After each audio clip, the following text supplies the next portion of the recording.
Dans cette vidéo, nous allons voir comment poser une interrogation partielle. La dernière fois, on a fait une vidéo sur l'interrogation totale. L'interrogation totale, la réponse est oui ou non. Par contre, pour l'interrogation partielle, on ne peut pas répondre oui ou non. La question est partielle, on dit interrogation partielle, parce que la question va porter sur une partie de la question. Ça peut être sur le sujet ou sur un complément d'objet ou un complément circonstanciel. Et pour poser une question avec une interrogation partielle, on va utiliser un pronom, un adjectif ou bien un adverbe. On commence avec lequel. Je peux poser une question en commençant par lequel. Lequel, laquelle, lesquels ou lesquels féminin pluriel. Par exemple, imaginons, je suis dans une boulangerie. Je suis dans une boulangerie et j'ai envie de choisir un gâteau. Je veux acheter un gâteau. Donc il y a plusieurs gâteaux dans la vitrine et la boulangère va me poser la question. D'abord je vais lui dire « Bonjour madame, je voudrais acheter un gâteau. » Alors la boulangère va me répondre « Alors voici les gâteaux en vitrine, lequel vous désirez ?» Ici, lequel veut dire quel gâteau. Quel gâteau vous désirez?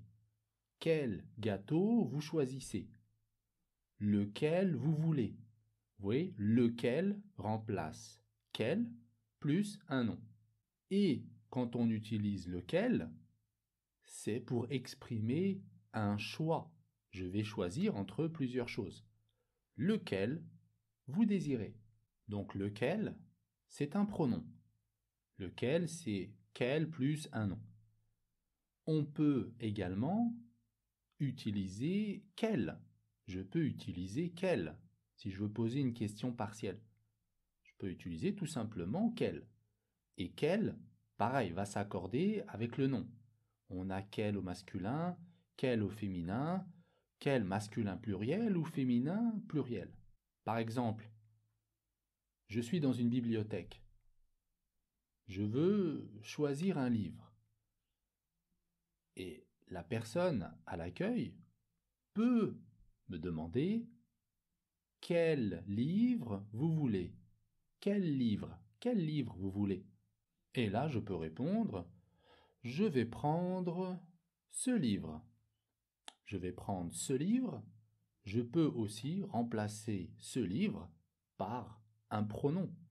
Je peux dire je vais prendre celui-là. Pour poser une question, on a aussi les adverbes. Les adverbes interrogatifs. Quand, pourquoi, où, comment, combien, etc. Par exemple, avec où. Avec où, je peux poser une question. Je peux dire, par exemple, où se trouve la pharmacie, s'il vous plaît? Où se trouve la pharmacie, s'il vous plaît? Avec quand, je peux dire, quand est-ce que tu auras terminé ton travail? Quand est-ce que tu auras terminé ton travail? On peut également poser une question avec pourquoi. Alors, on va en profiter avec pourquoi pour revoir ce qu'on a vu avec l'interrogation totale, c'est les trois langages. Langage familier, langage courant, langage soutenu. On va poser une question avec ces trois langages. On commence avec le langage familier. Je vais dire pourquoi le directeur est énervé. Pourquoi le directeur est énervé? Ici, j'ai posé une question au langage familier. Pourquoi le directeur est énervé? Au langage courant, on ajoute « est-ce que ». Je vais dire « Pourquoi est-ce que le directeur est énervé ?» Pourquoi est-ce que le directeur est énervé? Et au langage soutenu, on inverse le verbe et le sujet. Pourquoi le directeur est-il énervé? Pourquoi le directeur est-il énervé? Ici, vous avez remarqué que j'ai ajouté le pronom « il » pour faire l'inversion du sujet. Je ne peux pas faire l'inversion du sujet avec un nom. Je ne peux pas dire « pourquoi est le directeur énervé ?»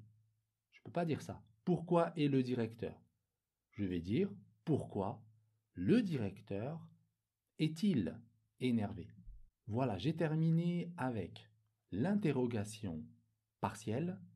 Je vous donne rendez-vous pour une prochaine vidéo où nous verrons d'autres règles utiles en français.